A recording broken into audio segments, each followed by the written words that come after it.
마음껏 한번 낼 수 있다면 여러분이 주도성이 있다라고 할 것입니다.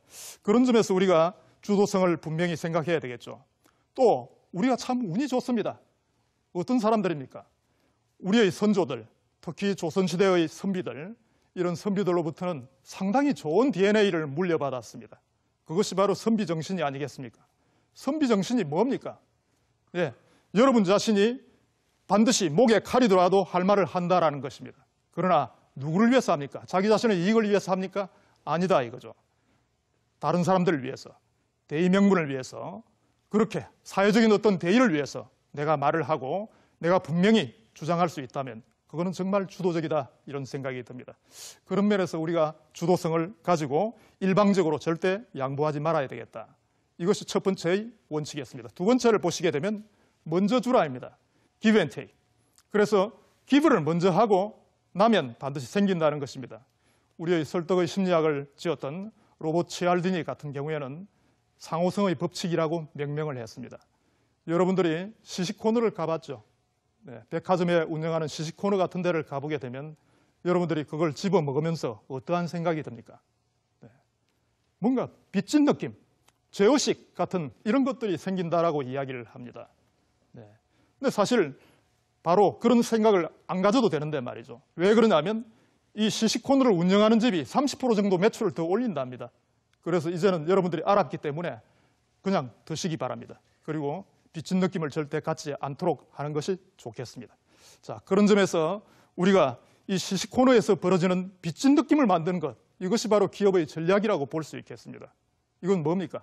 먼저 줄 때에 생기는 것입니다. 내가 먼저 상대방에게 베풀 때 상대방은 나로부터 빚지는 것이 되겠죠. 자, 그런 면에서 우리가 화장품 회사는 왜 그렇게 샘플을 많이 주는가?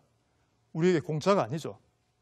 많이 주고 난 뒤에 우리로부터 많은 것들을 가져가기 위한 작전이다 이렇게 생각이 됩니다. 그래서 우리는 우리 속담에도 되로 주고 말로 받기, 그리고 작은 선물을 주면 큰 선물이 돌아온다.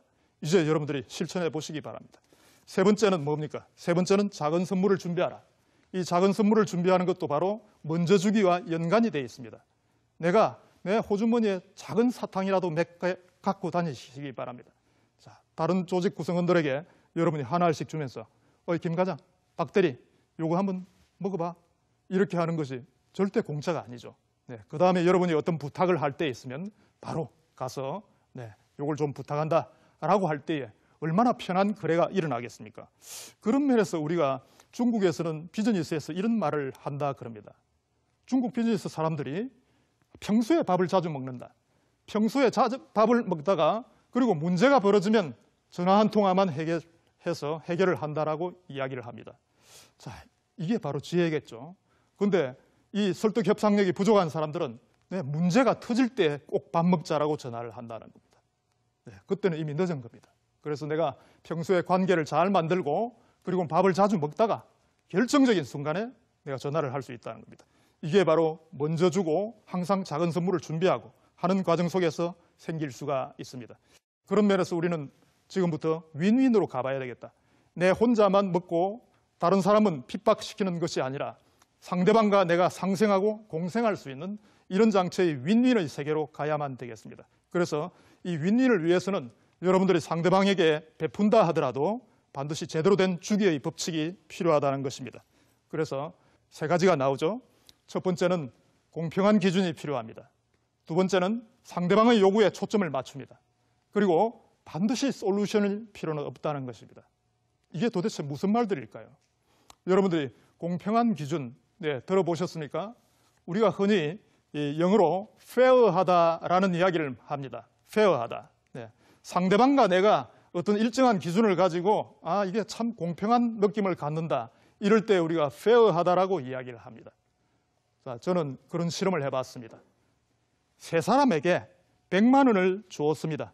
100만 원의 현금을 주고 제대로 한번 분배를 해봐라. 이렇게 명령을 했더니 이분들이 어떻게 했겠습니까? 근데 우리는 생각키로는 이거 별거 아닌데 간단한 문제 아닙니까? 33만 3,333원 이렇게 나누고 1원은 가위바위보 해가지고 나누면 된다. 그게 과연 공평한 것일까요? 자, 그런 면에서 우리가 좀 생각을 다시 해봐야 되겠습니다. 정말 어떤 그룹들은 이렇게 했습니다. 네, 3명이 100만 원을 나누라고 했더니 어떤 분은 10만 원씩 이렇게 나누고 난 뒤에 그리고는 70만 원을 다른 데 투자를 한다. 펀드에 투자를 한다. 또는 기부를 한다. 전혀 다른 방법으로 자기의 기준들을 만들어내기 시작합니다. 어떤 사람은 이렇게 했습니다. 자, 당신은 좀 재산이 없기 때문에, 좀 궁핍하기 때문에 50만 원을 가져가라. 그리고 당신만은 30만 원, 나는 20만 원. 이렇게 50, 30, 20으로 이렇게 나누더라도 절대 불만이 없다는 사실입니다. 그런 면에서 보면 우리는 정말 공평한 것이 무엇인지 짐작이 되실 겁니다. 만약 여러분들이 공평한 기준을 이렇게 정립하지 못할 때는 어떻게 되겠습니까? 그것은 상대방에 대한 불신과 실망이 가중될 것입니다. 자, 절대 윈윈 합의가 잘 일어나지 않겠죠. 그런 면에서 우리는 첫 번째, 공평한 기준이 반드시 필요하다. 두 번째는 상대방의 요구에 초점을 맞춰라. 상대방의 필요, 상대방의 니즈, 이런 것에 초점을 맞춰야 됩니다. 어떤 빚을 만드는 회사에서 스님에게 가서 빚을 팔아오라라고 이렇게 오다를 내린 적이 있습니다. 신입사원을 훈련시키기 위한 것이겠죠. 그런데 첫 번째 사람은 너무도 지극히 제대로 했습니다. 자, 스님, 이 빚으로 말할 것 같으면 색깔도 좋고 예쁘고 오래가고 값도 싸고 하나 간직해 주십시오 라고 간청을 했습니다. 네, 정말 그런 간청에 넘어갈까요? 아니다 이겁니다. 스님은